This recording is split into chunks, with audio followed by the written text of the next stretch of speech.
En el siglo XIV tuvo lugar una epidemia de peste negra que abarcó todo el mundo conocido por entonces.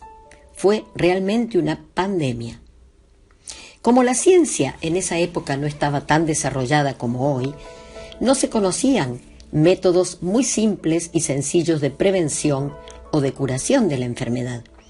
Así que la llegada de la peste era un signo de muerte casi segura.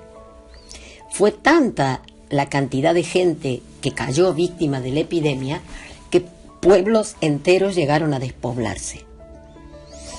Es lógico imaginar que semejante situación provocó planteos muy profundos en los hombres y mujeres de esa época. Se preguntaban sobre el sentido de la vida y de la muerte. Se preguntaban sobre Dios, quién era, cómo era.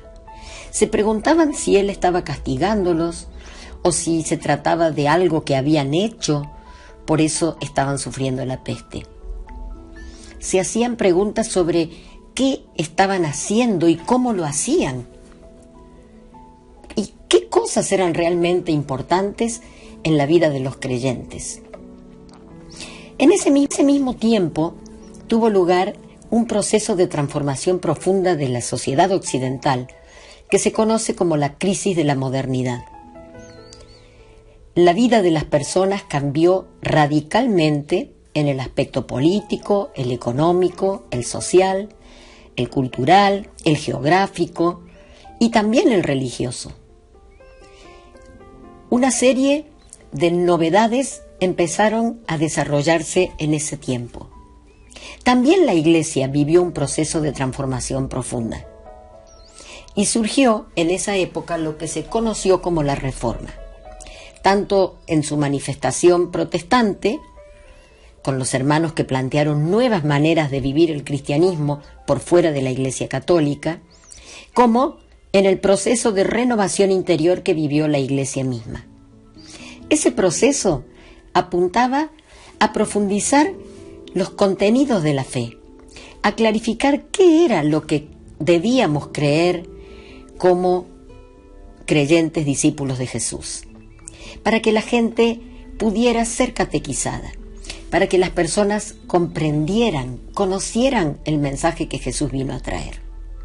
Pero también en ese proceso de reforma se plantearon seriamente cómo debían vivir los creyentes y de qué manera, con qué medidas era necesario cambiar a la Iglesia para que pudiera hacer un mejor anuncio del Evangelio entre los que ya creían en Jesús y también entre los muchos pueblos que iban descubriendo que hasta entonces no habían oído hablar de Él.